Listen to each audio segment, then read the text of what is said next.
News बातचीत में आपका स्वागत है। आज हमारे साथ हैं खास मेहमान जो प्रदेश की राजनीति में काफ़ी बड़ा नाम रखते हैं। 6 बार के एमएलए रहे हैं, नेता प्रतिपक्ष और प्रदेश कांग्रेस कमेटी के अध्यक्ष भी रहे हैं। जी हाँ, हमारे साथ हैं प्रदेश के ऊर्जा और जलदाय विभाग मंत्री श्री बी.डी. कल्ला साहब। कल्ला साहब, आपका बहुत बहुत स्वागत है हमारी खास बातचीत में। सर, राजस्थान एक ऐसा प्रदेश है जहां पर पानी की हमेशा किल्लत रही है। मानसून की देरी और इस साल कोरोना की वजह से भी जल प्रबंधन में कई तरह की दिक्कतें भी पेश आई होंगी। 222 शहरों में अभी राजस्थान में विभिन्न परियोजनाओं के जरिए पेयजल की सप्लाई की जा रही है। बाकी गांवों तक पहुँचे पेयजल पहुँचे, तो उसके लिए जल प्रबंधन को लेकर के क्या प्रयास किए जा रहे हैं? राजस्थान का जो भौगोलिक क्षेत्रफल है वो पूरे भारत में अन्य राज्यों की तुलना में सबसे बड़ा राज्य है, और उसके साथ साथ जो हमारे पास पानी है वो 1.01% है। यानी कहने का मतलब ये है कि पानी की बहुत कमी है, हमें सतही पानी की आवश्यकता है। इसके बावजूद भी राजस्थान में पेयजल योजनाएं हम चला रहे हैं। अभी आपने स्वयं ने जिक्र किया कि 222 शहरों में और राजस्थान के लगभग 49,000 से अधिक गांवों में और 1 लाख से अधिक ढाणियों में किसी न किसी प्रकार से पानी पहुंच रहा है।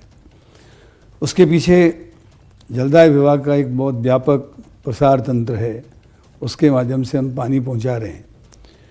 मैं इस विषय को प्रारंभ करूं उससे पहले श्रोताओं का ध्यान इस ओर आकर्षित करना चाहता हूं कि 2013 से पहले राजस्थान को केंद्रीय सरकार के द्वारा शहरी और ग्रामीण पेयजल योजनाओं के लिए 90% अनुदान मिलता था। वो 2013 के बाद में 50-50 यानी 50-50% कर दिया, और अभी जो जल जीवन मिशन के माध्यम से गांव-गांव घर-घर पानी का कनेक्शन देने की जो योजना है, उस योजना के अंतर्गत 10% गांव के लोगों को पैसा देना होगा और 45% स्टेट को, 45% केंद्रीय सरकार को देना होगा। तो मैं बार बार हमारे माननीय जल संसाधन मंत्री जी जो PHED का काम भी देखते हैं, जलदाय विभाग को भी देखते हैं, मैंने उनसे आग्रह किया है कि 2013 से पूर्व की स्थिति को आप कायम करें ताकि हम राजस्थान के तमाम गाँवों में पीने का पानी मुहैया करवा सकें, घर घर कनेक्शन दे सकें। एक मोटे अनुमान के अनुसार पूरे राज्य में यदि हम घर घर पानी का कनेक्शन देते हैं तो हमको 1,50,000 करोड़ की आवश्यकता होती है। यदि हमको 50% पैसा देना पड़े तो करीब करीब 75,000 करोड़ रुपए राजस्थान को अगले 3-4 वर्षों में देने होंगे। और यदि हमको 90% ग्रांट केंद्र से मिलती है तो मात्र हमको एक तरीके से 15,000 करोड़ रुपए देने पड़ेंगे। तो ऐसी स्थिति में मैं पुनः आपके मीडिया के माध्यम से हमारे माननीय मंत्री जी से आग्रह करना चाहूँगा इस पर पुनर्विचार करें, क्योंकि केंद्र शासित प्रदेशों को और अन्य कई जो पूर्ववर्ती राज्य हैं उनको केंद्रीय सरकार 100% अथवा 90% ग्रांट दे रही है। राजस्थान एक ऐसा विचित्र सा राज्य है जहाँ पर 2/3 भूभाग हमारा जो है वो एक्सट्रीम एरिडिटी यानी रेगिस्तान है, जहाँ पानी जो है वो हज़ारों फीट नीचे है, सरफेस वाटर की कमी है, पहाड़ी क्षेत्र भी है। तो ऐसी स्थिति में राजस्थान की विशेष भौगोलिक परिस्थिति को देखते हुए राजस्थान को भारत सरकार को ज़्यादा सहायता देने की आवश्यकता है। आपका जो मूल प्रश्न है कि हम घर घर पानी कैसे पहुँचाएंगे, इसके लिए एक तो ये हर्डल जो मैंने आपको बताई, दूसरा ये है कि पूर्ववर्ती राजस्थान के 13 जिलों को और उनके गांवों को सरफेस वाटर पहुंचाने के लिए केंद्रीय सरकार की एक योजना है नदियों को जोड़ने की। तो पूर्ववर्ती राजस्थान के इन 13 जिलों के लिए हमने ईस्टर्न कैनाल प्रोजेक्ट बनाया है जो 37,200 करोड़ रुपए की लागत का है।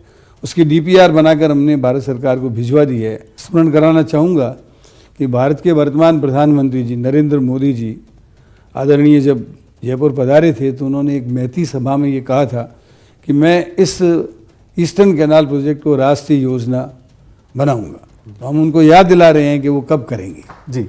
यदि इसको ईस्टर्न कैनाल प्रोजेक्ट को यदि वो राष्ट्रीय योजना घोषित कर देते हैं तो ये राजस्थान के लिए बहुत बड़ी सौगात होगी और राजस्थान में हम पूर्ववर्ती राजस्थान के 13 जिलों के सभी गांवों को घर घर जल कनेक्शन दे पाएंगे। जी, ईस्टर्न कैनाल प्रोजेक्ट की आपने बात की, जो 13 सबसे डेंस पॉपुलेशन वाले ज़िले हैं राजस्थान के, उनकी जो जनसंख्या है उसको पेयजल पहुंचाने के लिए सबसे महत्वाकांक्षी प्रोजेक्ट है। हम देख रहे हैं कि 2 दशक के करीब बीत चुके हैं, अभी तक ये मूर्त रूप नहीं ले पा रहा है। अच्छा, ये हो या जल जीवन मिशन हो, केंद्र सरकार की जो हिस्सेदारी है उसको बढ़ाने की बात आप और हमारे मुख्यमंत्री जो हैं वो बार बार कहते आए हैं। इस विवाद का आखिर हल क्या निकलेगा? इसमें किस तरह की अड़चनें हैं जो पूरी नहीं हो पा रही हैं? देखिए, नदियों के जोड़ने का काम जो है वो भारत सरकार की बिना सहमति से नहीं हो सकता है। भारत सरकार को तत्काल इसके बारे में राजस्थान सरकार और संबंधित जो प्रदेश हैं उनकी एक मीटिंग करा के इस डीपीआर को मंजूर करना चाहिए और फिर उसमें यदि वो राष्ट्रीय योजना घोषित करते हैं तो सबसे जो उनका खुद का अपना कमिटमेंट है, हम तो उनके वादे को याद दिला रहे हैं और उसके बाद हमारे पे मान लीजिए हमको जो भी काम करना होगा स्टेट के लिए हम करेंगे। एक हमारे यमुना नदी का पानी जो हरियाणा से विवाद चल रहा है उसके लिए भी मैं